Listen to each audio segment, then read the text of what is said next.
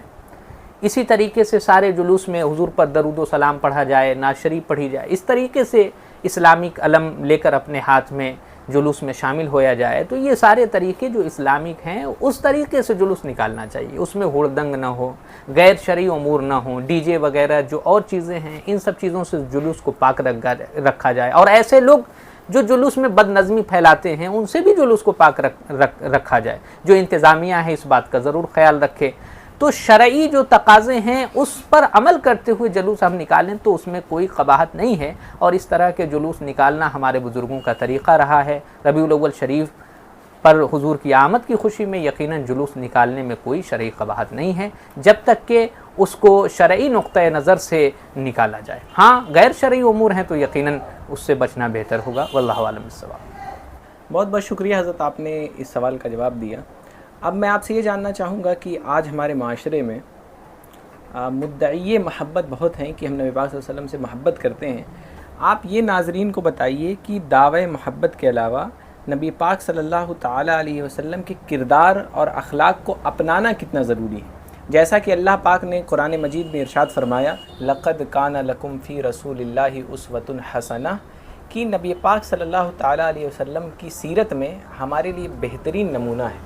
تو یہ اللہ پاک نے ہمیں تنبیہ فرمائی، تو کتنا اہم ہے، کتنا مہم ہے، اور ہم کردار نبوت سے کتنا دور ہیں، یہ ان تمام باتوں پہ آپ روشنی ڈالیں۔ ناظرین دیکھیے، ابھی قاری محمد انس صاحب نے پروگرام کے شروع میں جو آیت کریمہ تلاوت کی لَقَدْ كَانَ لَكُمْ فِي رَسُولِ اللَّهِ أُسْوَةٌ حَسَنَةٌ، کہ نبی پاک علیہ الصلوۃ والسلام کی زندگی ہمارے لیے نمونۂ عمل ہے۔ ان کے اسوہ حسنہ کو جب تک ہم اختیار نہیں کریں گے، اس پر عمل نہیں کریں گے، تب تک ہماری زندگی بہترین اور شریعت کے دائرے میں نہیں گزر سکتی۔ رسول پاک علیہ الصلوۃ والسلام کی زندگی کے ایک ایک پہلو کو اپنے ذہن میں رکھنا اور اس پر عمل کرنا یہ ہم سب کے لیے ضروری ہے۔